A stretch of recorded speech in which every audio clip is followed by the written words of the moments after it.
Takže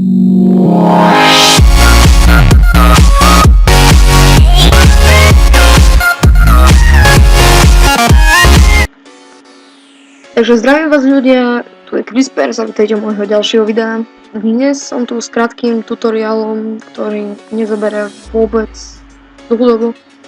Pokiaľ nie ste náročný, tak vám to dlhú dobu nezabere. Takže, o čo ide? Je to tutoriál pre tých, ktorí hráte CSGO a pre tých, ktorí začínate CSGO. Určite niektorí máte ešte ten klasický crosshair, proste ten je úplne nič. Ale budíš, keď sa s ním niekomu dobre hrá. Ako si ho zmeniť? To je veľmi jednoduché. Stačí ísť na Google alebo na nejaký iný prehľadač, aký preferujete. Prepáčte, že mám dosť pomalený internet, ale na Wi-Fi plus ešte hore má cesta na počítači, kde je hlavne ten proste, kde je cesta napojená na internet a tak. No proste to je crosshair generátor. Hneď to prvé, tu máte toolsdatahost.net, proste toto si rozkliknete a tuto máte crosshair. Tu máte rôzne štýly, ktoré si môžete proste upravovať si crosshair podľa seba. Tu vlastne máte nejakých hráčov z Ninja in Pyjamas. Vidíte ich crosshairy proste. Takže tak. Proste takéto veci, potom tu máte štart, potom vlastne na začiatku, potom tu je bodka, čisto mám bodku, potom tu je cross, krížik čistý, 1.6, takýto. Proste my si dáme štandardný, tu máte dynamický, to sa vám rozťahujem, potom tu máte štandardný, to je taký, ako máte v CSGO, ale my ideme upravovať tento. Takže, alpa. Čo je alpa? Alpa je vlastne priahľadnosť. Hrúbka, to asi všetci viete. Nejaké proste. My si dáme napríklad úplne najmenšiu, tu ja preferujem veľkosť. Veľkosť môžete hrať aj s týmto. Dobre, skúšal som to. Tu máte potom medzera. To je takto vlastne. Mne to vyhovuje nejako takto.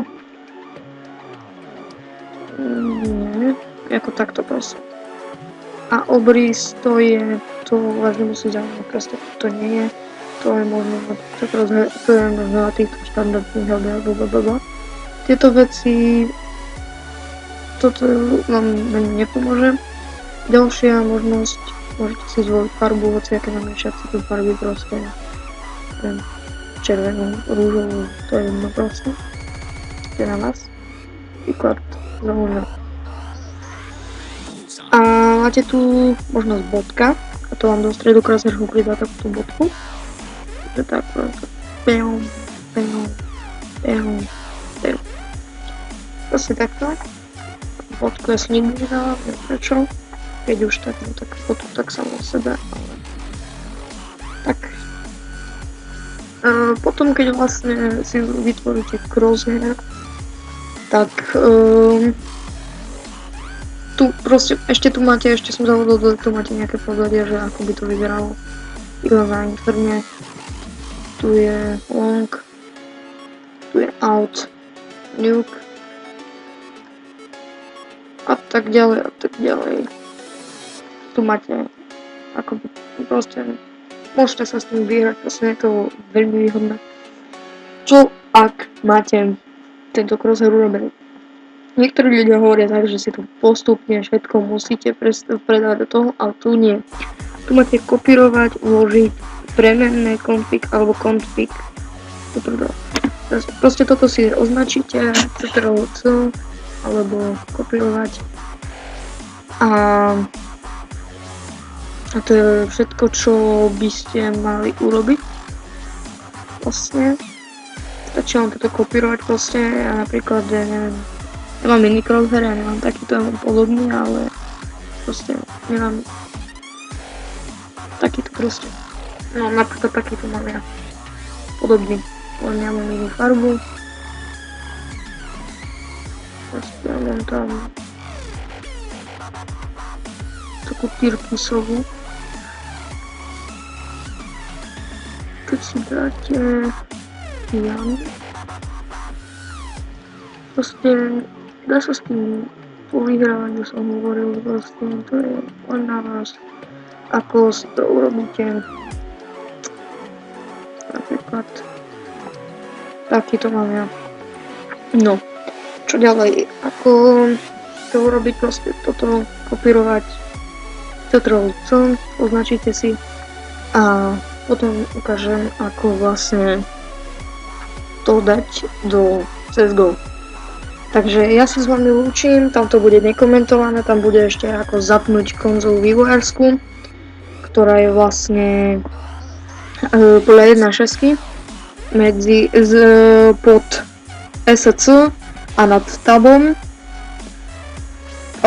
Medzi nimi je taká klobík vlnka a to bude to. Veď tam bude obrazok, kde to je. Takže ja dúfam, že som vám pomohol. Myslím, že toto stránka je veľmi užitočná. A prajem vám príjemné hranie, pretože od Crosshairu sa odvíja vaše celkové hranie, celkové skilly, proste všetko. Crosshair je veľmi dôležitá vec. A tiež Crosshair placement a peaking a z toho sa sťahujú ďalšie veci, ale to na viac videí.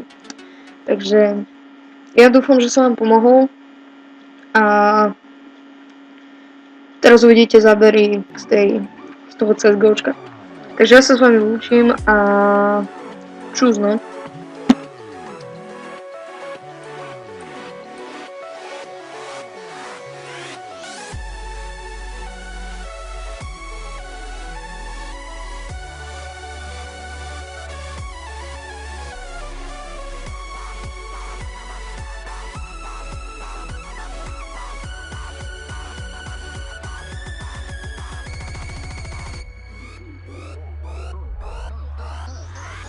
Bullseye.